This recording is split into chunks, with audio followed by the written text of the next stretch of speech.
Hi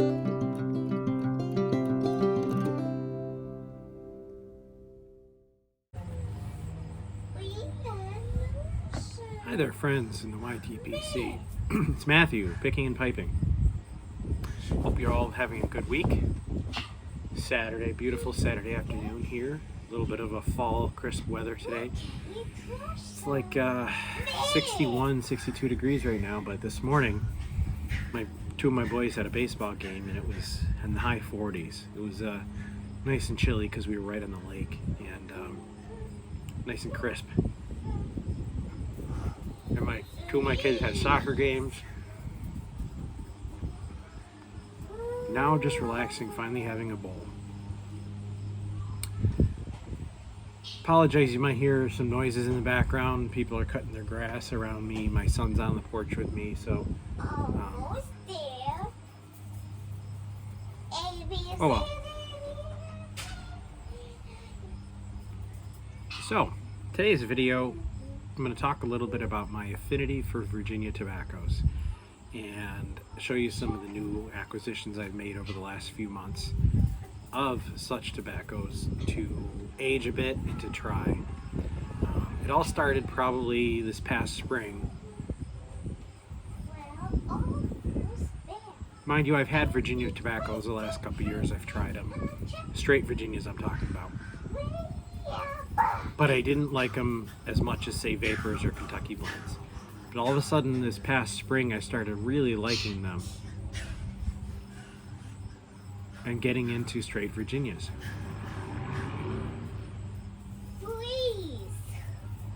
I'm a big fan of H.H. Pure Virginia,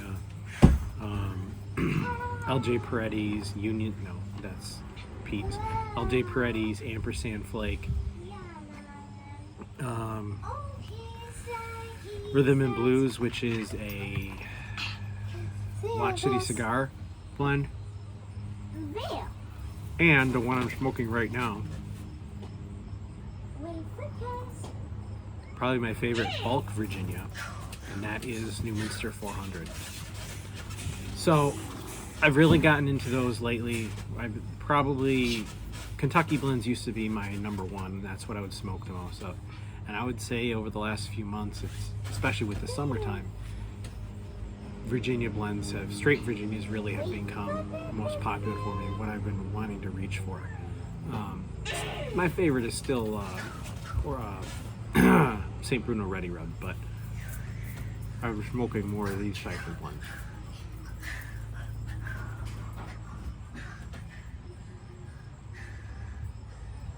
So I've tried to branch out and experiment with some different Virginias. I've tried a lot of straight Virginias, but I know there's so many out there, and so I've been purchasing over the last few months a variety of different ones that I've never tried before, so that I can experiment and see what other Virginias I like.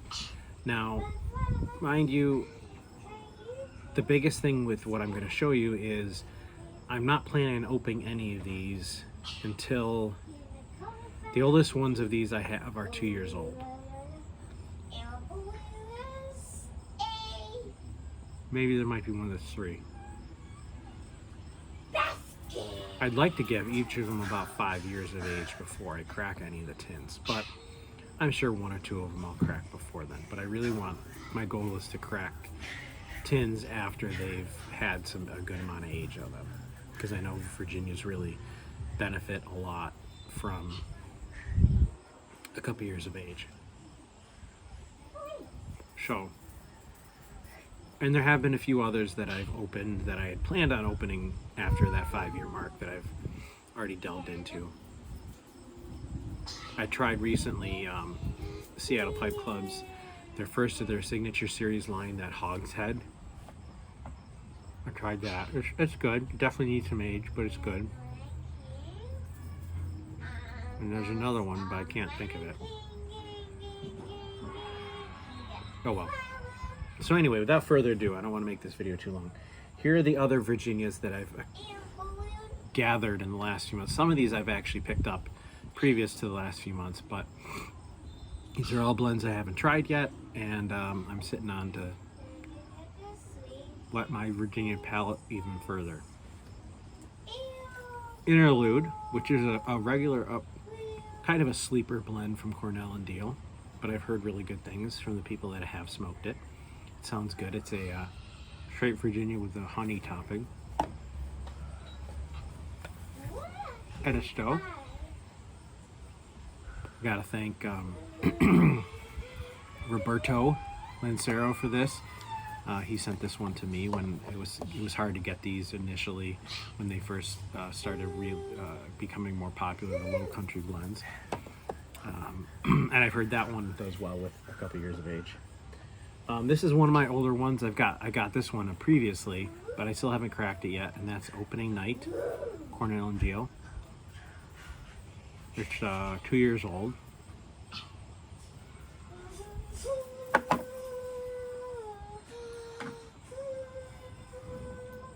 Fourth generation, 2012. It's from 2020 as well, November, so it's almost 2 years old.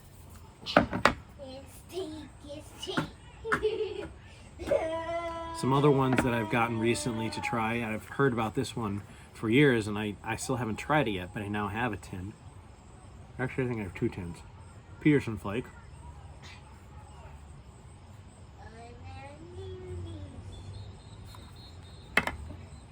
Robert McConnell Shakespeare.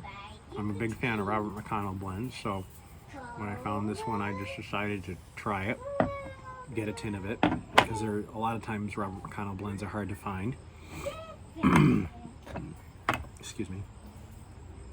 And then before I show you the last 3, because those I just purchased this week, the Wen blend too, I did a trade with Brad the Bearded Piper, and he sent me a tin of Carolina Red Flake, the one that was just released a few weeks ago.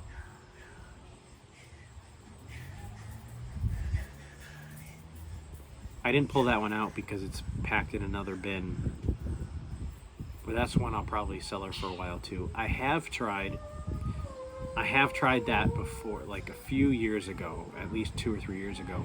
I tried a sample of one of the Red Flakes then, but it was fresh then.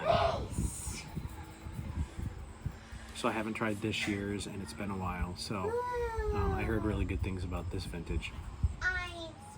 So yeah, that's the other one. And then there's 3 that I purchased this week.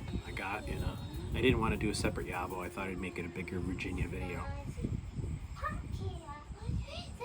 These are all blends that have been recently released, and they're all straight Virginias.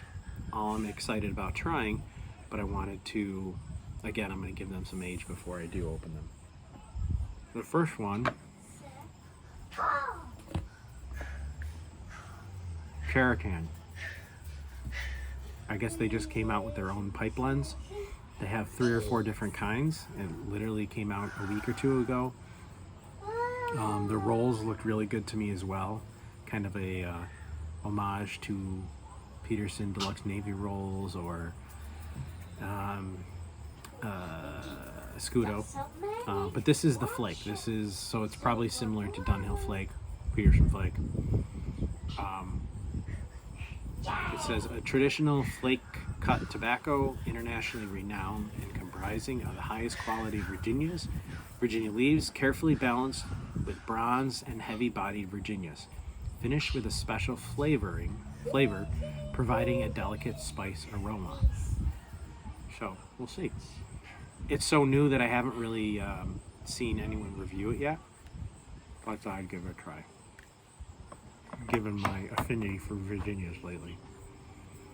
And many of you have probably seen that Chris Morgan came out with some blends recently, probably earlier this summer. And he's got a few different, like a Vapor. This is a straight Virginia. He might have an English or a Burley. But this is called Jackalope. It's a straight Virginia, Stove Virginia plug. And I have seen 1 or 2 reviews on them, and they've been positive. So that was an exciting blend to give a try. And then last but not least, because I don't want this video to be too long, one that literally just came out last week. The 4-ounce plug of Give Me Liberty from Seattle Pipe Club. That's the second one in their special signature series. They call it a pure Virginia plug, old belt red, and stove Brazilian Virginias.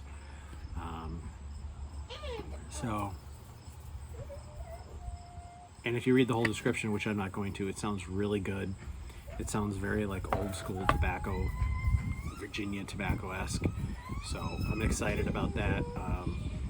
I'm not going to smoke it right away, but I'm excited to see, as other people start getting it, because it just came out, to hear what other reviews give it, and some of the tasting notes that other people give. So yeah, like I said, I'm just going through a Virginia kick right now.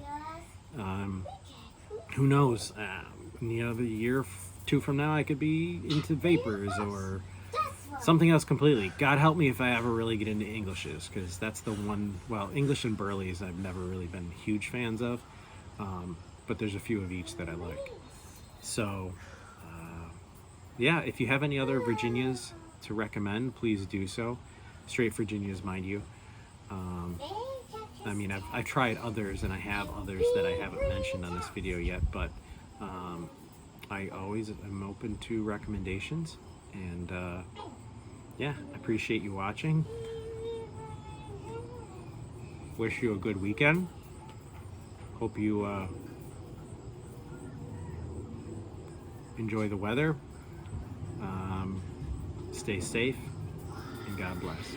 Take care. Thanks.